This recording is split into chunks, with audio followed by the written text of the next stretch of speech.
बिस्मिल्लाहिर्रहमानिर्रहीम। नाजरीन, मैं हूं आपका होस्ट गनी बादशाह खान, एडवोकेट, और आप देख रहे हैं मेरा चैनल ज्यूरिस्टाइल। आज का हमारा टॉपिक है तलाक के बारे में कि तलाक देने के लिए हम कौन सा प्रोसीजर अडॉप्ट करेंगे और किन किन सूरतों में तलाक जो है वो मौसर होती है और किन सूरतों में गैर मौसर होती है। तो सबसे पहले दोस्तों, आप हमारा चैनल सब्सक्राइब कर लीजिएगा और बेल आइकन पर क्लिक कर दीजिएगा ताकि हमारी आने वाली हर नई वीडियो आप तक पहुंच सके।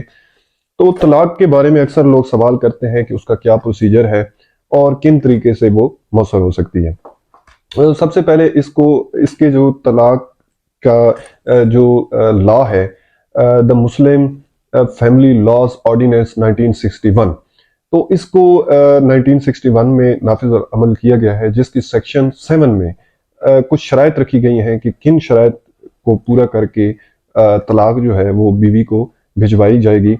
तो सबसे पहले एक सादा कागज पे, और आम तौर पर हमारे यहाँ जो रवाज चल रहा है कि 100 रुपए के स्टाम्प पेपर पर आप तलाक का जो ड्राफ्ट है वो तहरीर करवाते हैं, और उसके बाद आप वहाँ की यूनियन काउंसिल, जिसमें चेयरमैन यूनियन काउंसिल को या जिसको चेयरमैन सालसी काउंसिल भी कहा जाता है, उसको वो नोटिस भिजवाएंगे।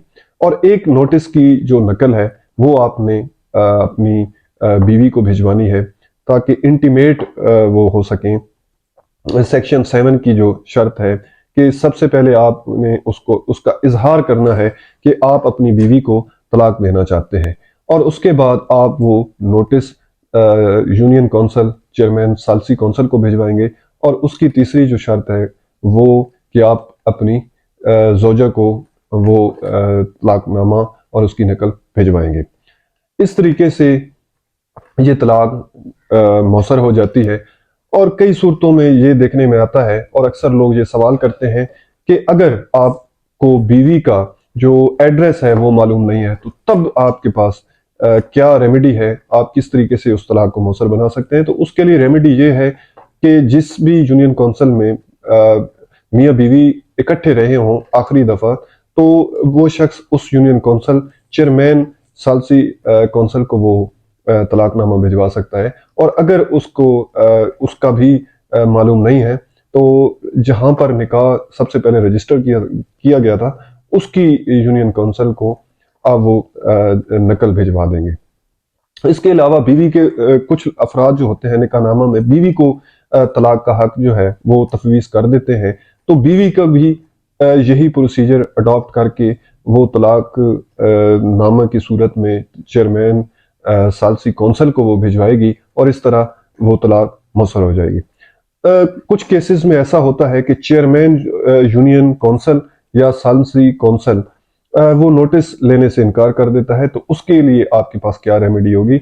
उसमें आपके पास रेमेडी ये होगी कि आप उसके खिलाफ हाई कोर्ट में रिट करके उसमें आप डायरेक्शन लेकर ये तलाक जो है वो उसका इंदराज करा सकते हैं।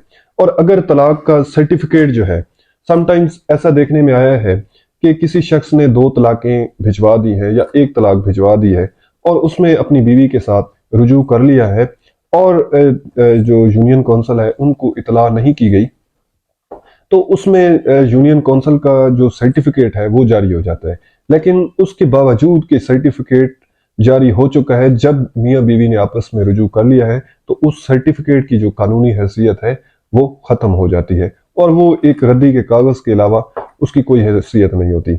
और इस पर अगर कोई डिस्प्यूट पैदा हो भी जाता है तो इलाका की जो फैमिली कोर्ट है उसको ये ज्यूरिस्डिक्शन हासिल है कि वो उसको जो मामला है वहाँ को शहादतें और उसकी एविडेंस लेकर उसका फैसला करें।